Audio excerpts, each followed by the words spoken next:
அனைவருக்கும் வணக்கம். இது வானவில் டிவியின் பென்ஸ் 360 வழங்கும் பேசும் நேரம். பேசும் நேரம். Connecting you with medical experts. கவிஞர்கள்லாம் என் சுவாசமே அப்படின்னு பாட்டெல்லாம் பாடுவாங்க. அந்த அளவுக்கு நம்ம அன்றாட வாழ்க்கையில சுவாசம் அப்படிங்கிறது ரொம்ப முக்கியம். நம்ம உடம்புல நம்ம சுவாசிக்கிறதுக்கு முக்கியமான இருக்க உறுப்பு அப்படின்னா அது லங்ஸ் தான்.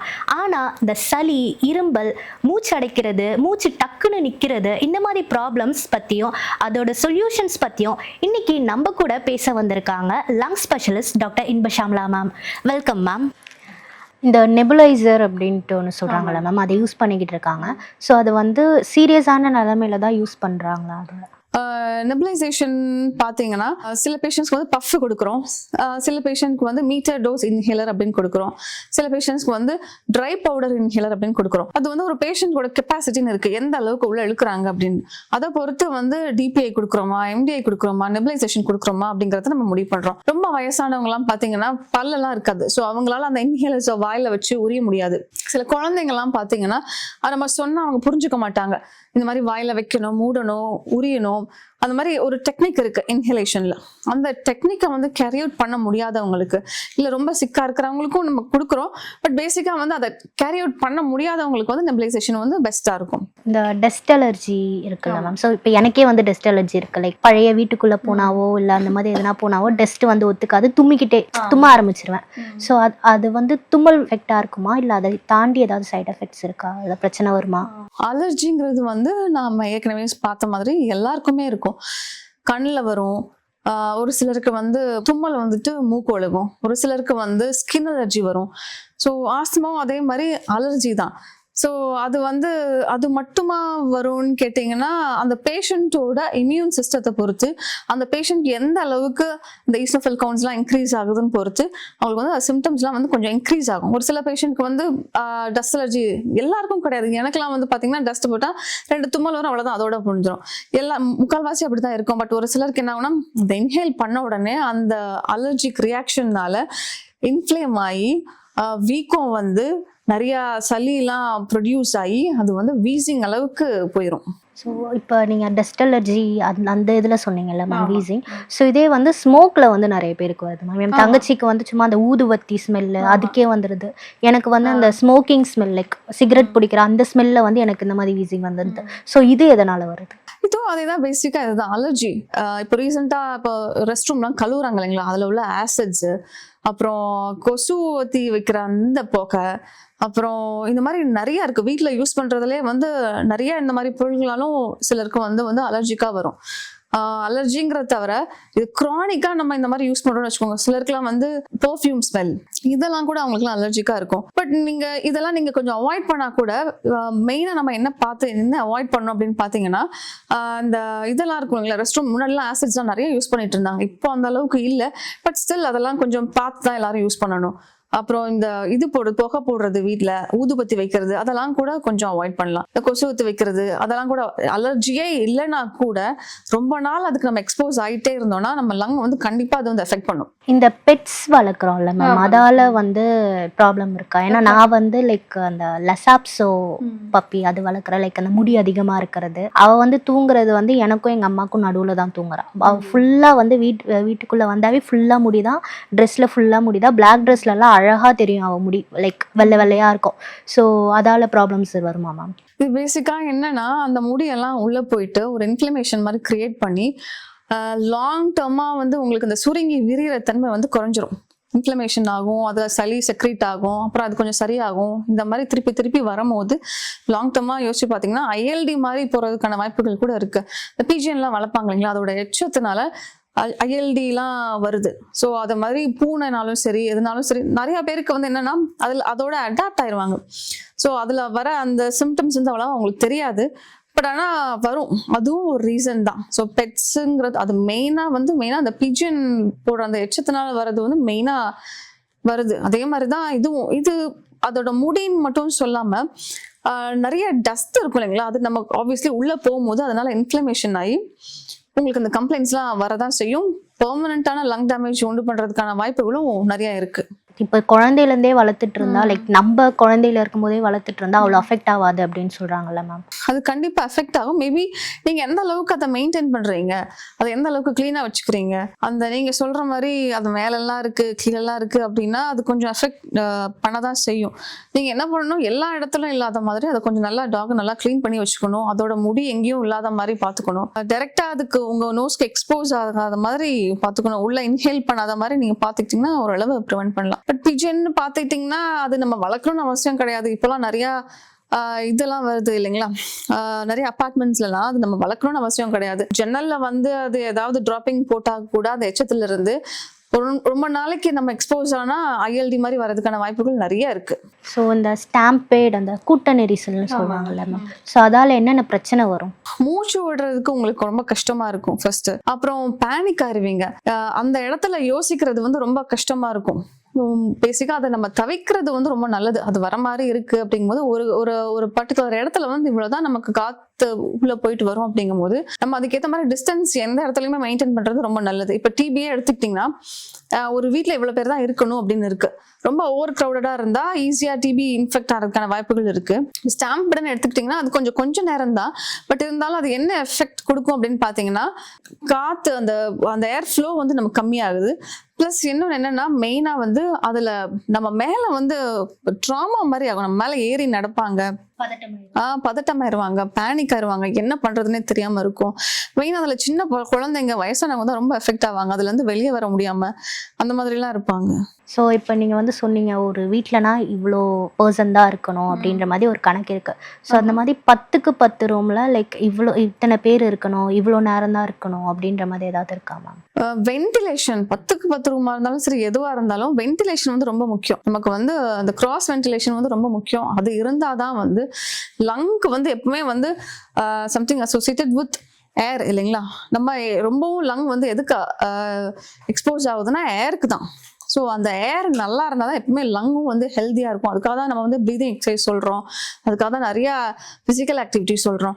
அந்த ஏரோட எப்பவுமே வந்து எக்ஸ்போஸ் ஆகிட்டு இருக்கும்போது அந்த ஏர் வந்து பியூராக இருக்கணும், நல்லா வென்டிலேஷன் இருந்தால் தான் அது நல்லா இருக்கணும். அண்ட் இந்த வீட்டில் இருக்க டஸ்ட்லாம் இருக்குல்ல மேம், அதால் ஏதாவது பிரச்சனை வருமா? கண்டிப்பா வரும். இந்த ஆஸ்துமால வந்து டஸ்ட் அலர்ஜி வந்து மெயின் ரீசன்.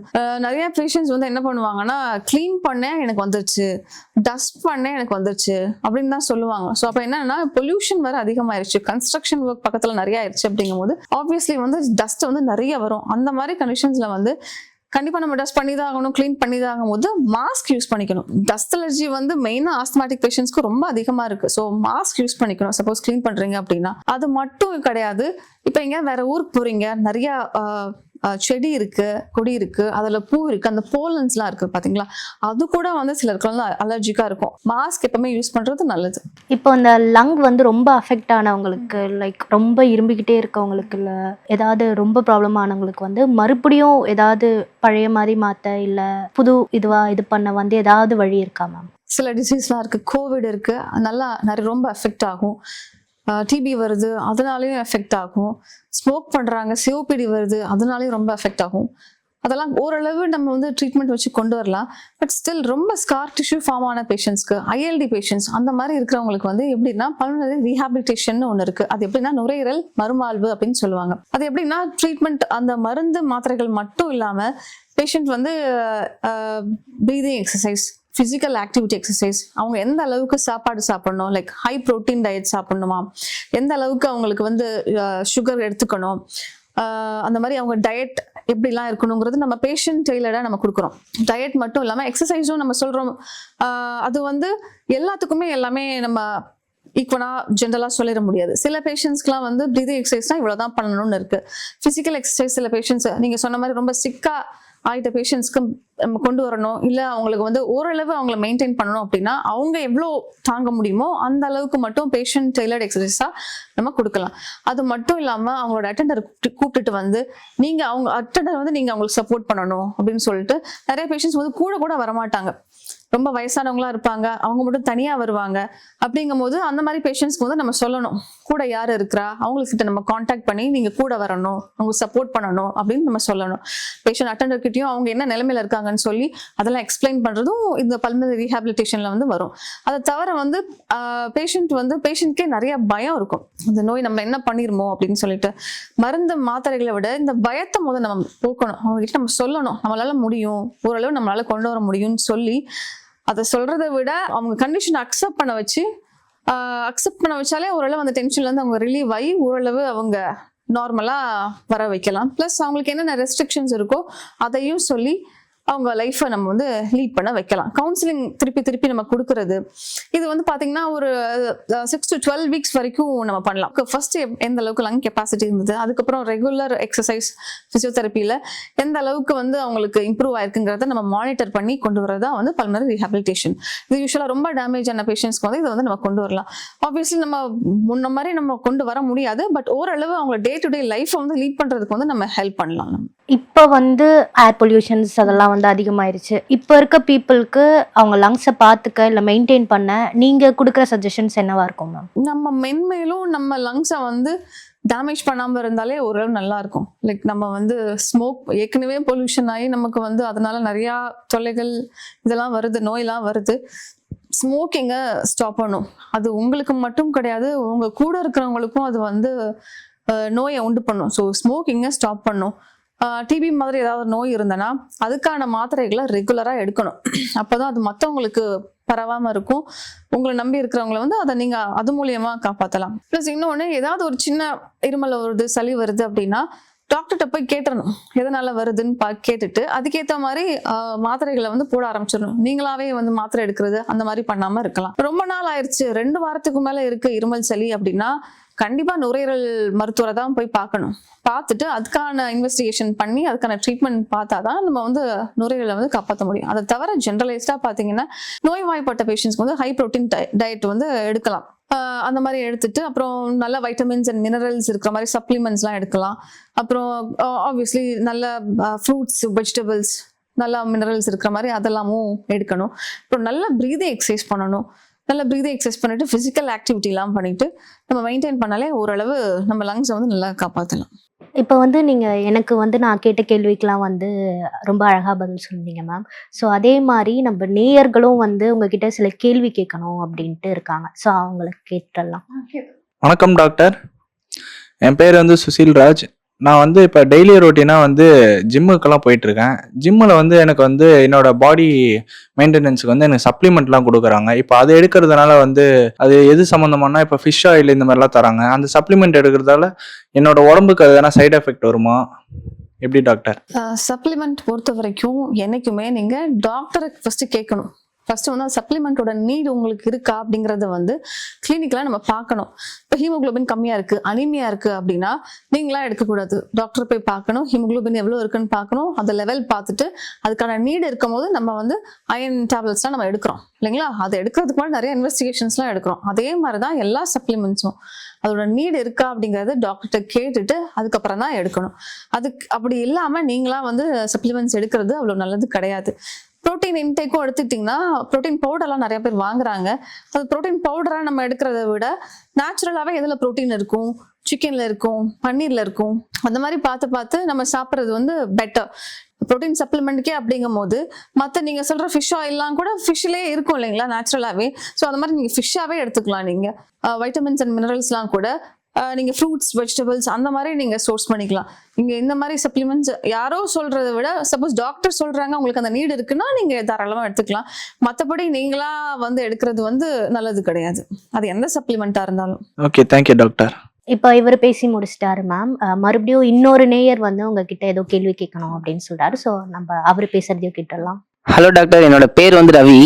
இப்போ எங்கள் வீட்டில் வந்து பார்த்தீங்கன்னா எங்கள் அப்பாவுக்கு வந்து ஏசி போட்டால் ஆக மாட்டேங்குது, அதாவது தொடர்ந்து இரும்பிக்கிட்டே இருக்கிறாரு. ஸோ வந்துட்டு ஆனால் ஏசி இல்லாமே நம்மளால இருக்க முடியல. அதனால எங்கள் ஏசியும் வேணும். அதே நேரத்தில் நம்மளோட ஹெல்த் எப்படி நம்ம அதுலேருந்து பார்த்துக்கிறது? ஏசி மட்டும் இல்லை, நிறைய நேரங்களில் வந்து என்ன யோசிக்கிறாங்கன்னா சில்லுன்னு தண்ணி குடிச்சா இப்படி வந்துடும், ஏசி போட்டால் இப்படி வந்துடும், தயிர் குடிச்சா இப்படி வந்துடும், அந்த மாதிரிலாம் நம்ம எதுவும் யோசிக்க வேண்டாம்.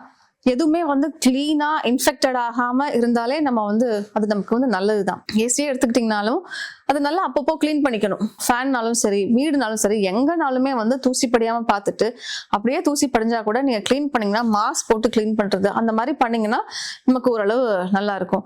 சில் தண்ணி அப்படிதான், நீங்க குடிக்கும் போது அது இன்ஃபெக்டடா இல்லாம இருக்கான்னு நம்ம பார்க்கணும். தண்ணி எங்க இருந்து வருது, பேசிக்கா தண்ணியை வந்து சூடு பண்ணி குடிக்கிறதா நல்லது. ஸோ அது வந்து சில்லா இருந்தாலும் சரி, என்னவா இருந்தாலும் சரி, இன்ஃபெக்ட் ரொம்ப கிளீனா இருந்துச்சுன்னா நம்ம வந்து சாப்பிட்றலாம். தயிரும் அப்படிதான், நம்ம வந்து நைட்டு போட்டு காலைல சாப்பிட்றலாம், இல்லை காலையில ஊற போட்டுட்டு மதியம் சாப்பிட்றலாம். அந்த மாதிரி எல்லாமே கிளீனா வீட்லயே இருந்து பண்ணோம்னா நமக்கு எல்லாமே ஒத்துக்கும். அலர்ஜி அவ்வளவா வராது. நமக்கு ஏசியும் கிளீனா வச்சுக்கணும். Thank you ma'am. நான் கேட்ட கேள்விக்கும் நேயர்கள் கேட்ட கேள்விக்கும் ரொம்ப அழகா பதில் சொன்னீங்க ma'am. Thank you so much. Thank you so much. இது வரைக்கும் லங்ஸ் ஸ்பெஷலிஸ்ட் டாக்டர் இன்பஷாமலா மேம் கொடுத்த எல்லா இன்ஃபர்மேஷனும் யூஸ்ஃபுல்லாக இருக்கும்னு நம்புறேன். நான் உங்கள் மஹிமா. இது உங்கள் வானவில் டிவியின் பென்ஸ் 360 வழங்கும் பேசும் நேரம்.